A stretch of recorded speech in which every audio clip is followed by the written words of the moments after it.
ಸಾರಿಣಿ ನನ್ನ ಎದೆಗೆ ಅಪರಾಜಿತೆ ನನ್ನ ಮನಕ್ಕೆ.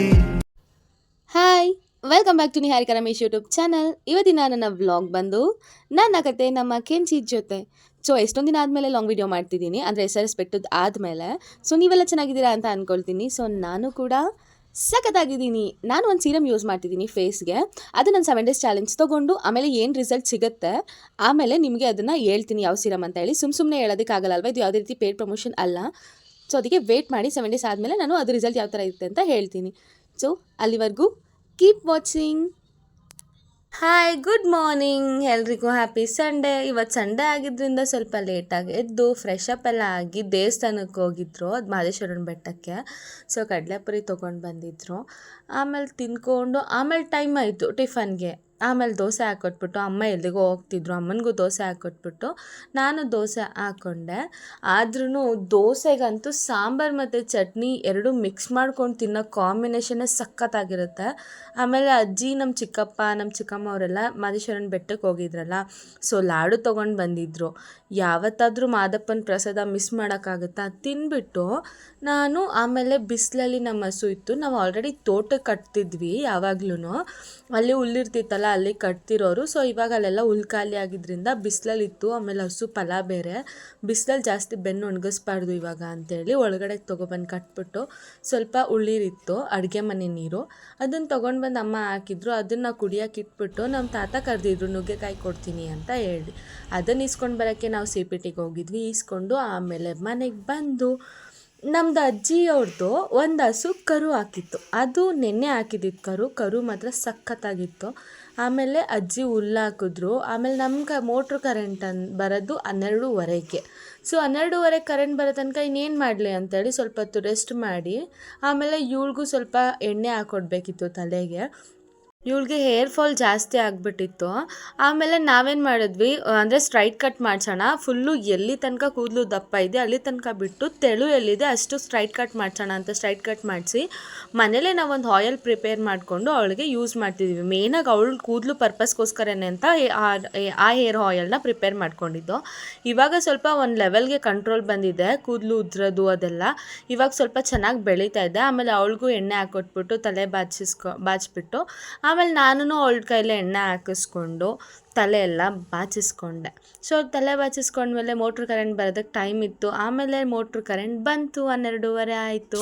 ಮೋಟ್ರ್ ಕರೆಂಟ್ ಬಂತು. ಆಮೇಲೆ ಫಸ್ಟೇ ನಾನೇನು ಮಾಡಿದೆ, ನಮ್ಮ ಕೆಂಚಿಗೆ ಸ್ವಲ್ಪ ಕೊಳೆ ಎಲ್ಲ ಬಿಡೋದು ಲೇಟು, ಅದಕ್ಕೆ ಫಸ್ಟೇ ನೀರಲ್ಲೆಲ್ಲ ಅದು ಕ್ಲೀನಾಗೆಲ್ಲ ಇಟ್ಬಿಟ್ಟು ಸ್ವಲ್ಪ ಹೊತ್ತು ಉನಿತಿದ್ರೆ ಆಮೇಲೆ ಕೊಳೆ ಎಲ್ಲ ಬೇಗ ಬಿಡುತ್ತಲ್ವ ಅಂತ ಫಸ್ಟು ನೀರೆಲ್ಲ ಇಟ್ಟು ತೇವ ಎಲ್ಲ ಮಾಡಿ ಆಮೇಲೆ ನಾನು ತೊಪ್ಪೆಲ್ಲ ಎತ್ತಾಕೋದಕ್ಕೆ ಹೋದೆ. ತೊಪ್ಪೆಲ್ಲ ನಾನು ಕಾಲೇಜ್ಗೆ ಹೋಗ್ಬೇಕಾದ್ರೆ ಕೊಟ್ಟಿಗೆ ಎಲ್ಲ ಕ್ಲೀನ್ ಮಾಡ್ತಿದ್ದಿದ್ದು, ಯಾವಾಗ ಬೇಗನೆ ಕ್ಲೀನ್ ಮಾಡಿಬಿಡ್ತಿದ್ದೆ, ಅವಾಗ ಬಿಸಿಲು ಇರ್ತಿರ್ಲಿಲ್ಲ. ಇವಾಗ ಮಧ್ಯಾಹ್ನ ಆಗೋಯ್ತಲ್ಲ, 12:30 ಮೇಲಾಯ್ತಲ್ಲ, ಇವಾಗ ಹೆವಿ ಬಿಸಿಲು ಇತ್ತು. ಆಮೇಲೆಲ್ಲ ಕ್ಲೀನ್ ಮಾಡಿ ಮತ್ತು ಅಲ್ಲಿ ಪುಟ್ಮಲ್ಲಿ ಕಟ್ಟಾಕ ಹತ್ರ ಮತ್ತು ಕೆಂಚಿನ ನಾವು ಮಣ್ಣು ಮೇಲೆ ಕಟ್ಟಾಕ್ತೀವಿ. ನಾವು ಫಲ ಇದ್ದಾಗ ಹಸುನ ನಾವು ಅಂದರೆ ಈ ನೆಲದ ಮೇಲೆ ಜಾಸ್ತಿ ಕಟ್ಟಾಕಲ್ಲ, ಯಾಕಂದರೆ ಸುಮ್ಮನೆ ಒತ್ತುತ್ತೆ, ಅದಕ್ಕೂ ಪ್ರಾಬ್ಲಮ್ ಆಗುತ್ತೆ ಅಂತೇಳಿ ಮಣ್ಣು ಮೇಲೆ ಕಟ್ಟಾಕ್ತೀವಿ. ಸೊ ಮಣ್ಣು ಮೇಲೆಲ್ಲ ಕಟ್ಟಾಕಿದ್ವಿ. ಕೊಟ್ಟಿಗೆ ಎಲ್ಲ ಕ್ಲೀನ್ ಮಾಡಿ ಆಯಿತು. ಆಮೇಲೆ ಇವಾಗ ನಮ್ಮ ಕೆಂಚಿ ತೊಳೆಯೋಣ ಅಂತ ಹೇಳ್ಬಿಟ್ಟು ಬಂದೆ.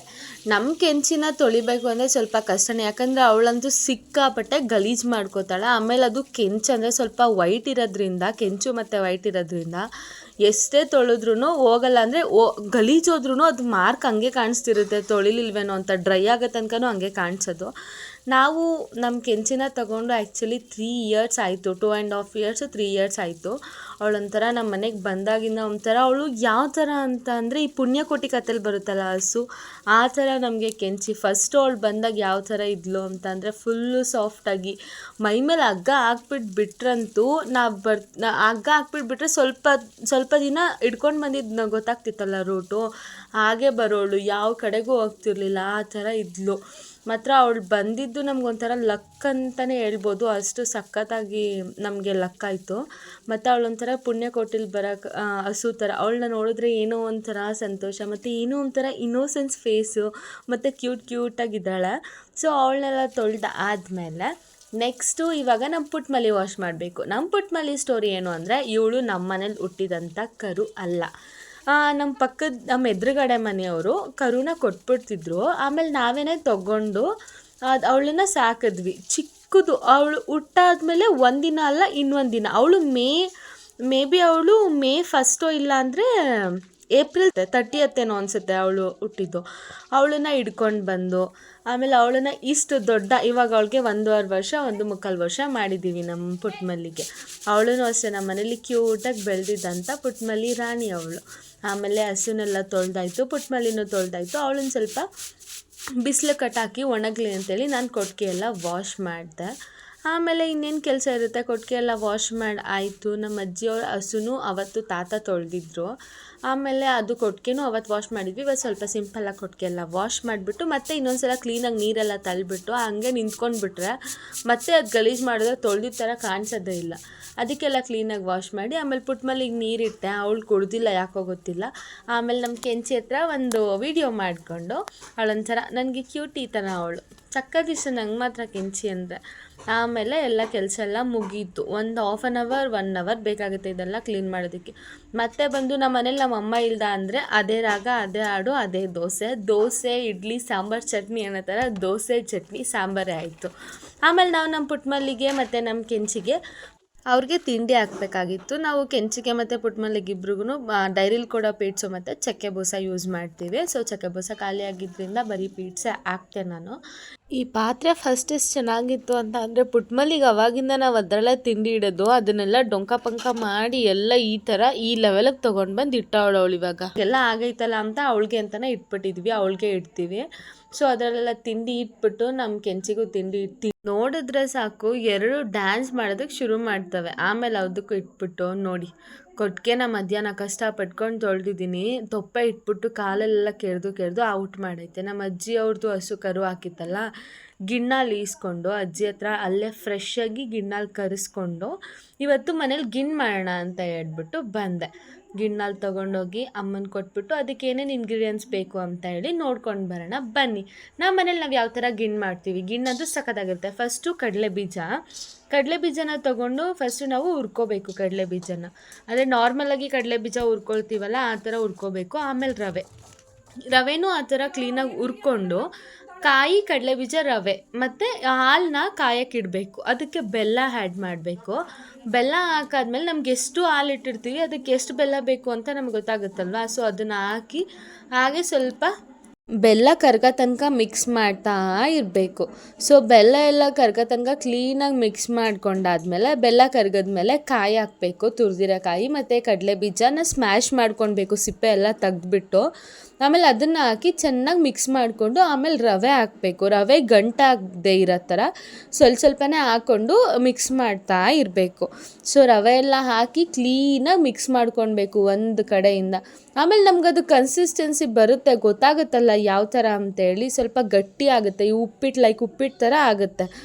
ಅಲ್ಲಿ ತನಕನೂ ಕ್ಲೀನಾಗಿ ಮಿಕ್ಸ್ ಮಾಡ್ಕೊಳ್ತಾ ಇರಬೇಕು. ಸೊ ಆಮೇಲೆ ಫ್ರೆಶ್ ಆಗಿರೋ ಅಂಥ ಗಿಣ್ಣು ರೆಡಿ ಆಗುತ್ತೆ. ನನಗಂತೂ ಇದು ಸಿಕ್ಕಾಪಟ್ಟೆ ಇಷ್ಟ. ಕೆಲವೊಬ್ಬರು ಎಮ್ಮೆ ಹಾಲಲ್ಲಿ ಮತ್ತು ನಾಟಿ ಹಸು ಹಾಲಲ್ಲೂ ಮಾಡ್ತಾರೆ, ಅದೂ ಚೆನ್ನಾಗಿರುತ್ತೆ. ಮತ್ತು ಈ ಹಸು ಹಾಲಲ್ಲೂ ಚೆನ್ನಾಗಿರುತ್ತೆ. ಗಿಣ್ಣಂತೂ ಸಕ್ಕತ್ತಾಗಿತ್ತು, ನನಗಂತೂ ಸಿಕ್ಕಾಪಟ್ಟೆ ಇಷ್ಟ ಆಯಿತು. ಸೊ ನಾನು ಹಾಕ್ಕೊಂಡು ಒಂದು ಬೈಟ್ ತಿಂದು ನಿಮಗೂ ಟೇಸ್ಟ್ ಮಾಡಿಸ್ತೀನಿ. ನೋಡಿ ಸಕ್ಕತ್ತಾಗಿದೆಯಾ? ನಿಮ್ಮ ಮನೇಲೂ ಮಾಡ್ಕೊಳ್ಳಿ, ಚೆನ್ನಾಗಿರುತ್ತೆ, ಸೂಪರಾಗಿರುತ್ತೆ. ಆಮೇಲೆ ನಮ್ಮ ಚಿಕ್ಕಪ್ಪನ ಮಗಳು ಬರ್ಡೇ ಇತ್ತು, ಕೇಕ್ ತೊಗೊಂಡು ಬಂದು ಕೊಟ್ಟಿದ್ರು. ಅದನ್ನೆಲ್ಲ ಬ್ಯಾಟಿಂಗ್ ಮಾಡಿ ಆಮೇಲೆ ನಮ್ಮ ಮ್ಯಾನೇಜ್ಮೆಂಟ್ ಅಕೌಂಟಿಂಗು ನೋಟ್ಸ್ ಕಳಿಸಿದ್ರು ಗ್ರೂಪಲ್ಲಿ. ಆ ನೋಟ್ಸ್ನ ಬರಿಬೇಕಾಗಿತ್ತು. ಸೊ ಅದನ್ನು ಬರೆಯೋದಕ್ಕೆ ಸ್ಟಾರ್ಟ್ ಮಾಡಿದೆ. ಹಾಗೇ ವಿಜಿ ಜೊತೆ ಕಾಲಲ್ಲಿ ಮಾತಾಡ್ಕೊಂಡು ಬರಿಬೇಕಾದ್ರೆ ಮಾತಾಡ್ಕೊಂಡು ಬರೆದ್ರೆ ಬರೆಯೋದೇ ಗೊತ್ತಾಗಲ್ವಂತೆ. ಸೊ ಬರೆದ್ಬಿಟ್ಟು ನಾವು ಆ್ಯಸ್ ಯೂಶುವಲ್ ಡೈಲಿ ನಮ್ಮ ಅಡುಗೆ ಮನೆ ಕ್ಲೀನ್ ಮಾಡ್ತೀವಿ, ಊಟ ಎಲ್ಲ ಆದಮೇಲೆ ಹಾಗೆ ಅಡುಗೆ ಮನೆಯೆಲ್ಲ ಕ್ಲೀನ್ ಮಾಡಿ ಮುಗಿಸ್ದೆ.